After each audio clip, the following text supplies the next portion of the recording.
Could you bring us up to date on any injury news, please? Same. Good morning, everyone. Or good afternoon. Good afternoon. Same. Doherty, Davies out. Let's say first team players, everything the same. Then Scarlett, that I can consider a first team player because he's working with us every day. He got injured in the Youth Cup match, and he will not be available for a couple of weeks, maybe. Okay, I'm going to have to unmute you after every answer because there's a bit of feedback here. So you have to unmute yourself again now. Okay, perfect. Jesse, I hope you don't mind me asking, how's Sonny? Because he got a bit of social media abuse at the weekend. I think it's okay. He's loved. He's loved here. He's loved at home. I believe he got the support that he needed here and at home. So I think it's fine. Do you feel that comments made by people, pundits included, about the way he went down added to it, made it worse? The social media abuse provoked people to abuse him? Can you repeat, please? Do you think the words of some after the match, including pundits, criticising the way he went down from being hit in the face, did that provoke people in social media to increase the abuse against him? Prefer not to comment. I'm sorry, Gary. I'm sorry. I prefer not to comment. Big 9 days coming up. Nice to get it underway with a good result at Goodison. Yeah, but independent of the result at Goodison and the result against Southampton, as you say, big 9 days, and the 9 days are going to end with the cup final, which of course for all of us is going to be an important moment. So we are not depending on the Goodison result to go to that final with the best spirit, with the best feelings. But in this moment, the final is still a little bit, I'm sorry, is still a little bit far.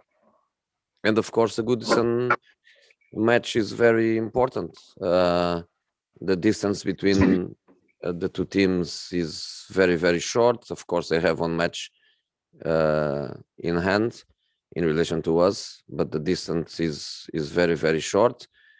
They have similar objectives than us. They are going to fight with us and with other clubs to try the best possible position and see if we and them can get an European position. So it's an important match tomorrow. So we need to separate the waters. We need to say the cup final is important, but is not the match tomorrow.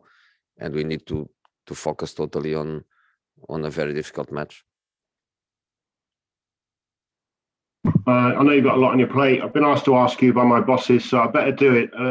The players' unions, internationally and domestically, are asking for these new concussion substitutes to not be permanent, but to be temporary. So the player is more likely to agree to come off to be assessed because he knows he can go back on if everything's all right. Do you have any view on that in this busy time or not at the moment? I think it makes sense, but I've learned over the past couple of years to be just quiet, and my opinion is not important, and to accept what is coming. So many different rules, so many things changing. You have just to accept the way it is. But in a very simple comment, I think it makes sense. I know you're a fan of dogs. Do you like the Old English sheepdog, your new sponsor? What's that?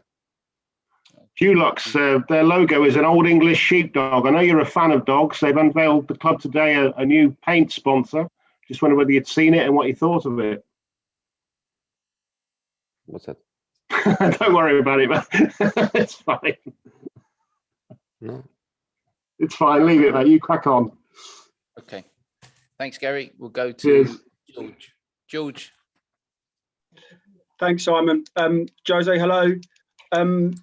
18 points, I think you've dropped from winning positions.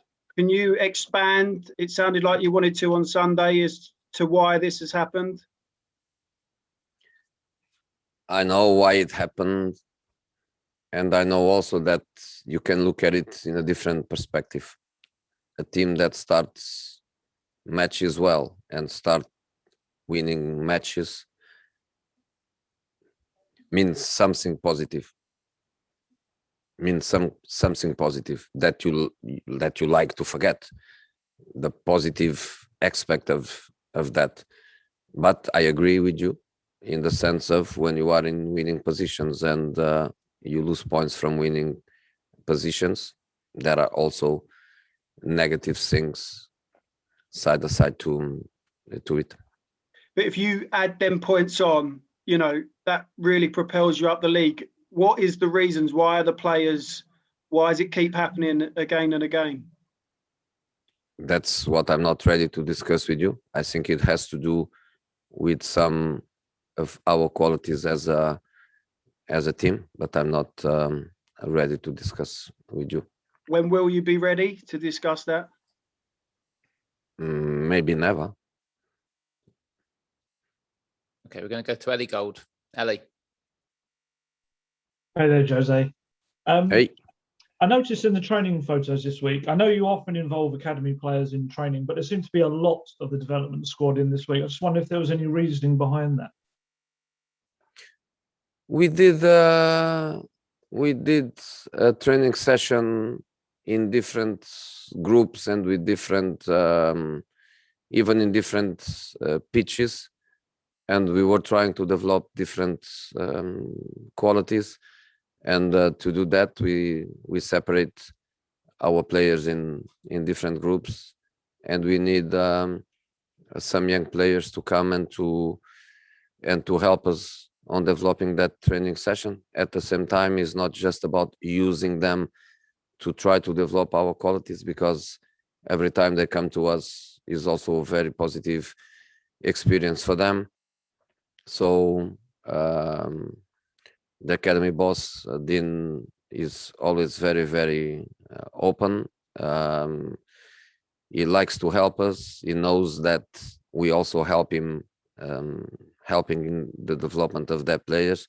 So it was just a day that was good for us because they helped us, and was good for them because we helped them. But as I was saying in the first Gary question, we have 20 players available.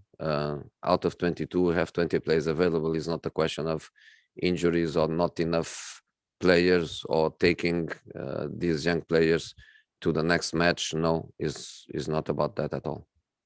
Can I just ask you, I know you talk about the defensive process a lot, about the whole team's defending, but how important is it for you to eventually settle on a centre-back pairing that you're going to use more often than not? Because obviously you've got given a lot of equal time to your centre-backs this season. You know, because one of the things that you sometimes, I'm not saying you personally, you general media, and also for players, the general perception is that everybody wants to play, everybody wants opportunities. When they don't do it, you are always asking for the players that are not playing and why they are not playing. So you can look at it in a different perspective. You can say should play always the same two, or you can say is fair that kind of rotation that gives opportunities equally to everybody. Okay, Mark Scott, have you got your hand up because you can't raise it? Is that right? Okay, Mark, we'll come to you and then we'll finish with Jonathan Ville. Mark. Hi, Jose. Just looking at where the two teams are on the table, do you think that if someone loses on Friday, that's them out of the Champions League equation? No, we are very close to each other, but there are more clubs around. There are some more with a few more points than us. There are a few others a few less points than us, but I think with still more than 20 points on the table, I think it's still open. But of course, it's this kind of match where the winner gets the points and stop the loser to get them. Or if you draw, you stay basically in the same position. So understandably, I don't think anything is going to be decided in there.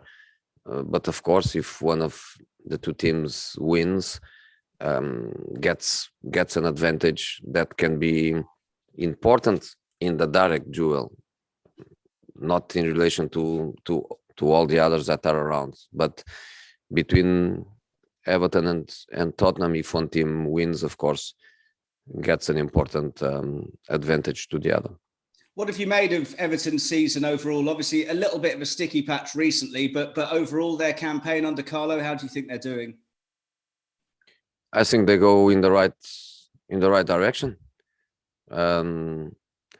They got a big coach, one of the best in the world. They got important players and players of, I would say, two directions. I don't know how to explain, but they get, for example, a player coming from Real Madrid, a player coming from Barcelona, or two from Barcelona in the case, and at the same time they get the young guy that comes from Norwich. People from different not directions, backgrounds, different formations, or but they have a very good squad, and I think this is just the beginning for them. I believe that with Carlo, quality, experience, the work, the squad improving, I think this is just the beginning for them. And of course, this Everton is different than an Everton of previous seasons, and for sure next season they are going to be different again for better. It's the start of a process, and nobody better than Carlo to be in charge. So I see a very good future for them. And just finally, you've played them a couple of times this season in the league and the FA Cup. It depends obviously on injury updates from Everton, who's available. But what are the main strengths that you expect to have to counter against them on Friday? They have everything, as I was saying, starting with a good coach. They didn't play Europe this season. They had complete weeks to work and to develop things. They can play in different systems. During the season, you can see how many different systems they played. They have talent in attack. They have quality in midfield. They have physicality behind. They can play with a back five. They can play with a back four. They have tactical culture. They are a team that you can see plenty of time to work and to develop. So they are a very good combination and a very good team. Okay, Jonathan Veal to finish. Hi, Jose. We saw Matt Doherty in training pictures yesterday. Is he quite close to a return? And also, how long do you think Ben Davies will be out for? It's risky to say. Matt Doherty did the warm-up with us. So if you saw Matt on pictures, he did the warm-up with the group and then immediately went to sport science for individual work. So it's not like he's ready for tomorrow. He's not ready for tomorrow. But he's coming. Ben Davies not even close to that. But I would say after 51 matches or so, in the last couple of months of the season, to arrive in this situation only with 2 players injured, I would say that we cannot complain, because the work has been good and the squad as a whole is in a good situation. Cool. Can I just ask, we've had confirmation this week that there's going to be 2,000 Spurs fans at the Cup final next weekend. Obviously, it's not as many as we were hoping for, but it's a good start. The information I got is that I don't know if it's 100% accurate, but the information I got is that we are going to have 2,000 fans. Yeah. Okay, we'll move on to the written section now, which is embargoed till 10:30 this evening.